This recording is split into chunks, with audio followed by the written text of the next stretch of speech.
Today we're painting shapes. So I'm going to give you the list of supplies that I'm using today. But remember, if you don't have these supplies at home, that's totally okay. You can use whatever supplies that you do have at home. So if you only have crayons or markers or one type of paint and it's not the kind that I'm using, that's totally fine. We're just painting or drawing shapes, and then we're going to add silly faces to them at the end. So the supplies I'm using today are white paper. I am using paint, so I'm using a little bit thicker of a white paper than copy paper.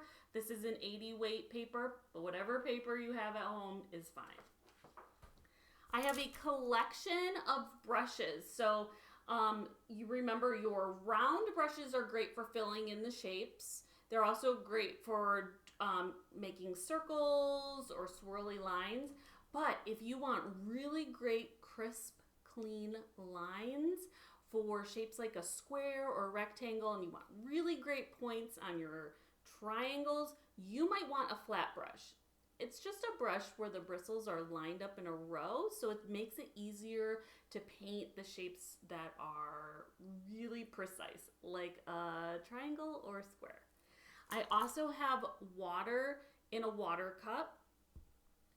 And to make my shapes today, I'm using these neon fluorescent tempera cakes. Now, you can use whatever paint you have. I'm just using these for a little bit added fun at the end of the video. I also have these neon fluorescent oil pastels. Whatever you got at home is fine. I'm just showing you because it makes the video look really cool. When I turn on the black light. So I've got a black light flashlight, and it makes the neon and the fluorescent colors really glow. And I also have a Sharpie. Now this is totally optional. I'm adding funny faces to my shapes once the paint is all dry. So I have the Sharpie here to draw on top of my paint. Okay, artists, let's see what a black light does to neon or fluorescent colored art supplies. Let me go turn off the lights. So I'm back. I turned off some of the lights. I do have some light coming in from a window, but I have a black light flashlight here, and the light glows blue, and it works really well on anything that's neon and fluorescent. So I'm wearing a shirt, and it glows a bit when I put the flashlight over it. My earrings are also neon fluorescent. And all of my art supplies I'm going to use today are really going to glow under the black light more than they would if I use the regular rainbow colors. So after we're done with the lesson today, I'll turn off the lights again, and I'll show you what the artwork looks like when I turn on my cool black light flashlight. All right, so I'm going to get my brush wet only, and I'm going to come over to my tempera cakes. These are very dry. They're concentrated paint, and I need to wake up all my colors. And I'm waking up all my colors so that they're more like a watercolor paint that I can paint with. So I'm just putting circles in the paint, dipping my brush into the water so that my brush is clean and I'm not mixing the colors. And I'm going to do this to every single color to really wake up the colors. And I will be right back once all these colors are woken up, and I'm going to get clean water because by then I'll have lots of paint in my water, and I want to make sure that I'm not mixing any of these neon colors. I've woken up all my colors, I've cleaned my brushes, got new water, so I'm ready to go to start painting some shapes. So I'm going to make sure I have water on my brush, and I'm going to paint different types of shapes. So I'm going to start out with the easy ones. I'm using a flat brush to make it easier to paint these shapes. And remember, this is art class, so if it's not perfect, that is totally okay. We are just having fun here. But we're also making sure and reviewing that we know the names of basic shapes and a few hard ones. So I've got a rectangle, and I'm going to go in, clean my brush, so that I don't mix up the colors. I've got a square.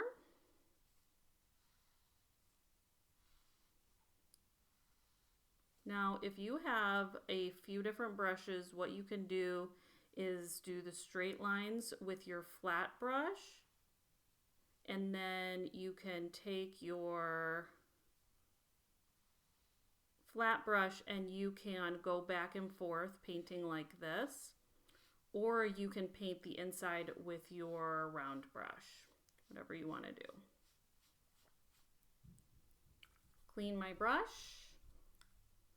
I'm going to do, still using my flat brush, going to paint a triangle. Sometimes it's fun to use new art supplies. If you have different art supplies at your house that you've never used before, this might be a good project to practice with them, or it's just different art supplies so that you can see different colors. Can sometimes be fun to play around. And a triangle. Now I'm going to get my round brush and I'm going to paint a circle.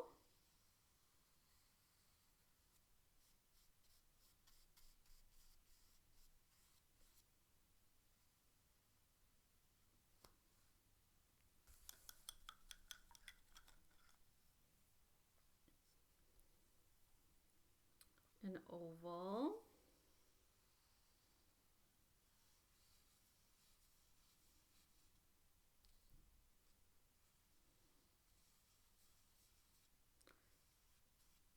Tempera cakes and watercolors, they paint pretty light on the first time. So a trick is, if you want them to be darker, you can wait till they dry and add a second coat on top, and it will make them a little bit darker in color. But just so you know, tempera cakes and watercolors are meant to be lighter than an acrylic type of paint. Okay, so I've got some basic shapes here. Now I'm going to move on to some harder, more challenging shapes. If these are the only shapes that you want to include on your paper, that's fine. But I'm going to do some more challenging ones. So I'm going to do a crescent. And in my art class, we talk about this is a moon. So you can paint a crescent in two ways. So you can paint it like this, or you can paint it as half of a circle. Either one is fine. The half of a circle is easier than this moon shape.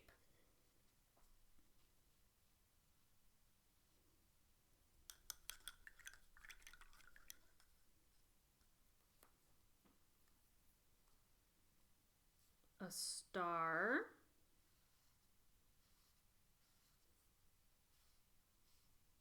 Star has 5 points.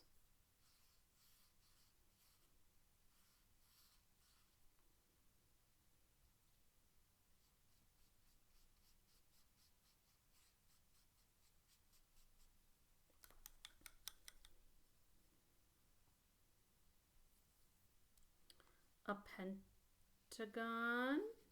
And in art class, we often talk about this house sort of looks, or this shape sort of looks like a house, so that it's easier to talk about. The only difference between drawing a basic house and the actual shape that we talk about in math class is that a pentagon, the sides that would normally go up and down on the house, they angle in just a little bit. But if you don't do that and it's not perfect, that's okay. I'm not a math teacher. Okay. It's a pentagon. All right, let's go over here and do a parallelogram. So you're going to have the sides go on an angle, both the same way. And then you're going to connect the top and bottom. And that's a parallelogram.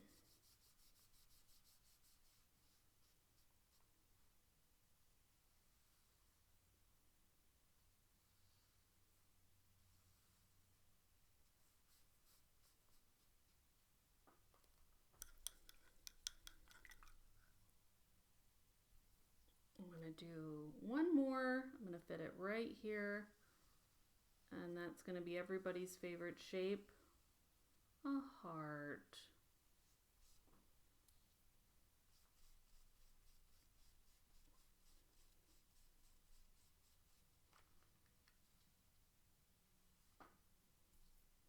Now, if you're using paints, before you move on to the next step, it's really important that you allow your paper to dry first, because we're going to be using a Sharpie, and I'm going to be using oil pastels, but if all you have is markers or crayons, it is still really important before you add the next layer that you allow this to dry.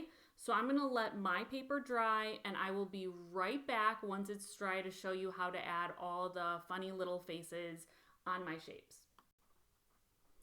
My shapes have dried, so now I'm going to go in and I'm going to add some fun details. So I will first begin to add little arms and feet using the oil pastels. Remember, if you don't have oil pastels, you can use whatever you have in your house. So crayons, markers, and I'm just going to give them all a tiny little personality. I'm matching oil pastels to the colors of the shape so that they all look like the same person, that they belong together, but it's also fun to mix up the colors too.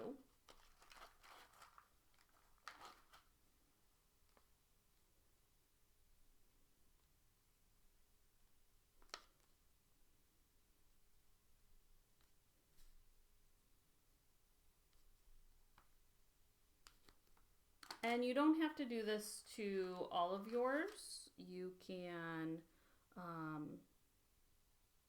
just do it to a few.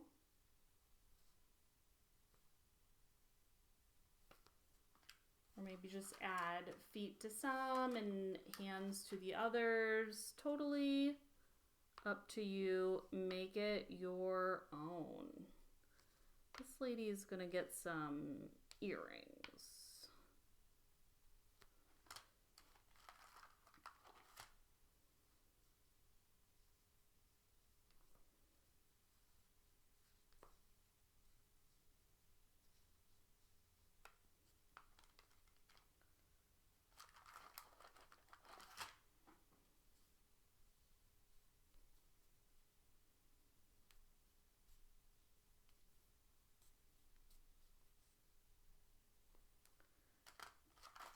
I do like to give, when I'm doing this assignment in the classroom, try and give all the shapes different personalities so they all look so unique. And that way you can make yours look totally unique. They do not need to look like mine at all.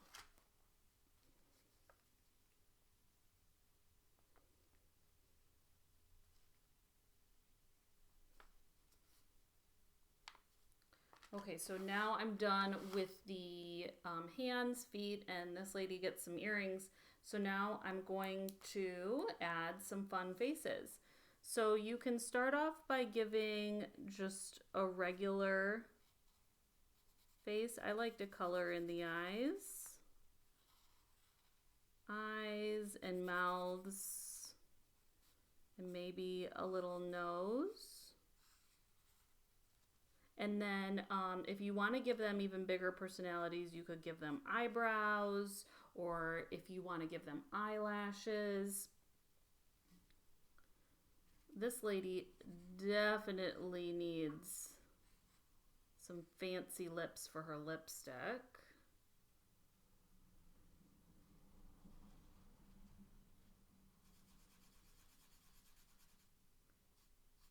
And she gets eyelashes too.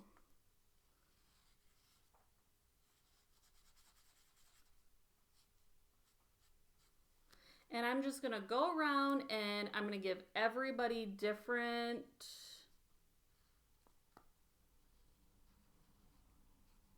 faces and they're going to be doing different things. This moon is very sleepy. You can even go in and give them hair. So if you want to go in and give them a silly hairdo, you don't have to make them all the same. So they don't all have to live in the same world. You can go ahead and make them so some of them are monsters and some of them are cute, fun characters.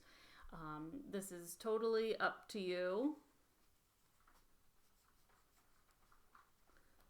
I like to make mine all different, make them silly and happy. Let's see, who is going to be...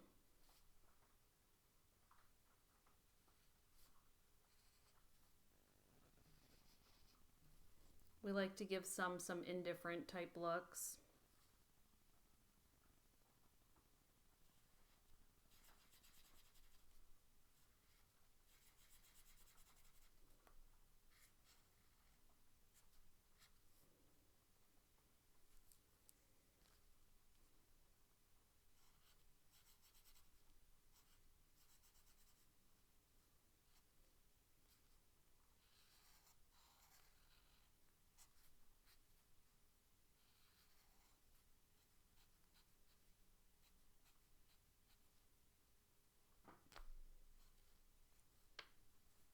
And I'm going to continue doing mine, and when I'm done, I'll come back and I will show you the faces and we'll turn off the lights and we'll do the black light. So I will be right back when I'm done. So I'm totally done drawing the fun little faces on all my shapes. I've turned off the lights and I'm going to turn on my light so you can see what it does to my neon and fluorescent colored materials. So here we go. Look at that. It's like glowing in the dark. And sometimes, and you can, I know the light is really bright over here, but you can see how it's really glowing on the other side of the page. Pretty cool, huh? Okay guys, I hope you enjoyed today's lesson about neon colors, using the black light, and drawing shapes and funny faces and learning just a little bit about Picasso. Bye guys!